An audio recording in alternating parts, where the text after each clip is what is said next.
இது மட்டும் நடந்தால் விஜய் வாக்கு வங்கி 20% தாண்டும். ஜெயலலிதா வாக்கு வங்கியில் கை வைக்கும் தாவேக.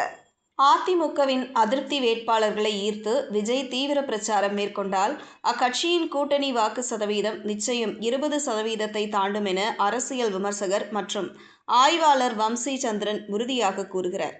அதிமுகவில் இருந்து நீக்கப்பட்ட மூத்த தலைவர் செங்கோட்டையன் தாவேகவில் இணைந்த நிலையில் விரைவில் இன்னும் மிகப்பெரிய தலைவர் ஒருவர் தாவேகவில் இணைய உள்ளதாக தகவல் வெளியாகியுள்ளது. அதிமுக தரப்பில் விசாரித்ததில் செங்கோட்டையன் தாவேக போனது வெறும் டீசர் தான் என்கிறார்கள்.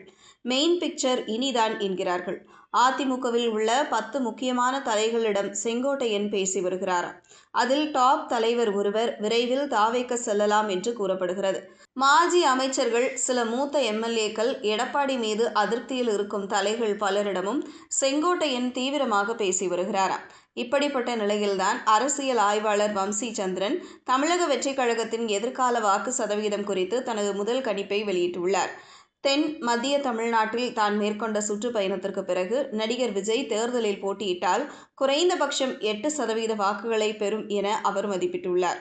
ஒருவேளை தென் மத்திய தமிழ்நாட்டில் விஜய் எந்த தொகுதியிலும் போட்டியிடவில்லை என்றால் தமிழக வெற்றிக் கழகத்தின் வாக்கு சதவீதம் 6%-ஐ விட குறைவாகவே இருக்கும் என்று கூறியுள்ளார்.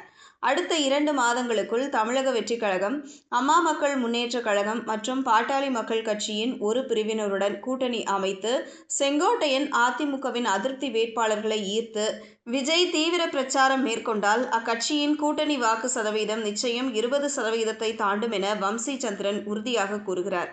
முன்னதாக தலித் இளைஞர்கள் மத்தியில் விஜய்க்கு அதிக ஆதரவு காணப்பட்டதால் தமிழக வெற்றிக் கழகம் திராவிட முன்னேற்றக் கழகத்தின் தலித் மற்றும் சிறுபான்மை வாக்குகளை பிரிக்கும் என்பதே தனது முதல் எண்ணமாக இருந்தது என வம்சி சந்திரன் தெரிவித்துள்ளார்.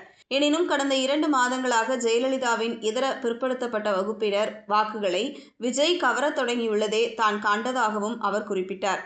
செங்கோட்டையன் தமிழக வெற்றிக் கழகம் கட்சியில் இணைந்த பிறகு டிடிவி தினகரன் மற்றும் பாட்டாளி மக்கள் கட்சியின் ஒரு பிரிவினர் தமிழக வெற்றிக் கழகத்துடன் கூட்டணி சேரும் பட்சத்தில் ஒரு வலுவான ஓபிசி வாக்கு சமன்பாடு களத்தில் உருவாகும். ஜெயலலிதாவிற்கு 40% வாக்குகள் பெற்றுத்தந்த 3 சமூக வாக்குகளும் விஜய்க்கு ஓரளவு ஒருங்கிணைக்கப்படலாம் என வம்சி சந்திரன் சுட்டிக்காட்டியுள்ளார்.